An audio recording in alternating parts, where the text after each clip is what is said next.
Hey guys, so I was talking with a friend recently, and the question came up, do I have 100% faith that I am saved and that, what Jesus said is true, the historical accounts are all genuine, and that I will be going to heaven? And I kind of wasn't sure what to say in the moment. Should a Christian be 100% sure? Or is it humanly possible to be 100% sure about really anything, but especially something as powerful as the message of Christ?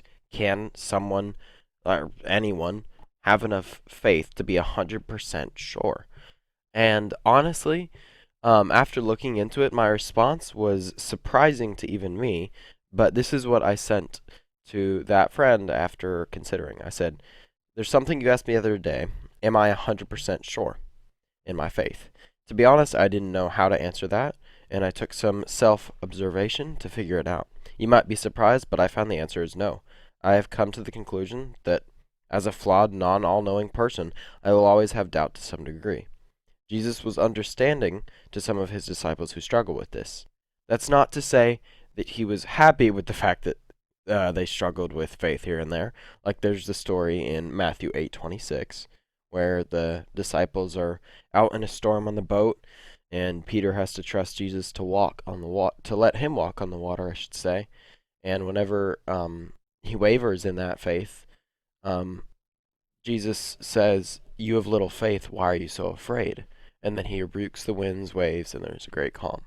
So I think that sometimes we might struggle or fall in our faith. Jesus will be there to catch us, even if we are of little faith. But it's not to say that it's good to be little faith. You always want to be trying to get stronger in that, right? And that's just a message to say that we can trust him even in storms. And, it doesn't have to be literal storms. It can be, problems going on in your life, something you're struggling with. And the rest of the message I sent my friend, I said, however, I am strong in faith. It's just that the doubt is something more in the back of my head.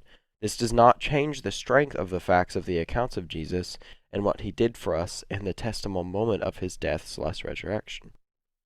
Thanks for posing the question, though. It was actually really interesting.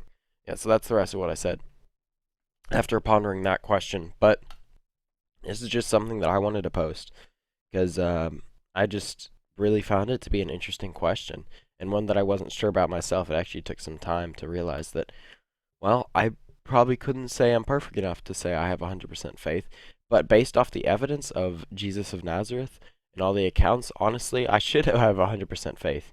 But I would say Jesus is the only one who was sure in all his ways, all powerful, right? Obviously, he limited himself to some degree to come here on earth. He humbled himself in doing that, but he was still the one perfect Christian, and that's why we need to accept him. Because no matter how much good we try and do on our own, I don't think that the good cancels out the bad. I actually used an analogy when talking to this friend, of a sort of a court case analogy. I said, if you are found guilty of a crime, right, in court, and you say, well, I'm sorry, look at all the good things I've done. Let's say you stole something from some shop, right? But then you said, "Oh, but the other day I opened the door for someone. The other day I worked out and tried to self-improve." That's not going to cancel out the bad you did. Obviously, this is an analogy for your own sin in general. But yeah, I don't think we can cancel out our own bad with good. We can't do enough good to be on God's standards of perfection. It's just not it. And if God's going to let you in a perfect heaven, you have to be clean, right? And that's the idea of what Jesus is. He's the ultimate sacrifice to pay the debt we owe. In a court case, if someone pays your debt who's not in court, someone who's still innocent, if they pay your debt, you're free to go. That's what Jesus did through blood and dying on the cross. So obviously he rose after that. He beat death. And in that, if we trust him, we also beat death because he cleans us of that in his mercy. But we have to accept him and let him into our life and follow him to our best possibility and grow in faith to every way we can. So it's not good to have little faith, but sometimes you will have moments where you are not as, I guess, confident. You aren't as confident. You aren't as trustworthy as you should be. But he's not going to let go of you just because you had moments of struggle and faith. Right? That's something we struggle with. It's just another thing that we have to constantly pray about and ask for help for. I'd say that's it. Thank you guys for watching, and another video I think I might do soon is actually talking about the evidence of Jesus and how he's different because there's a historical testable moment in his death and resurrection. Alright, see you guys in that video.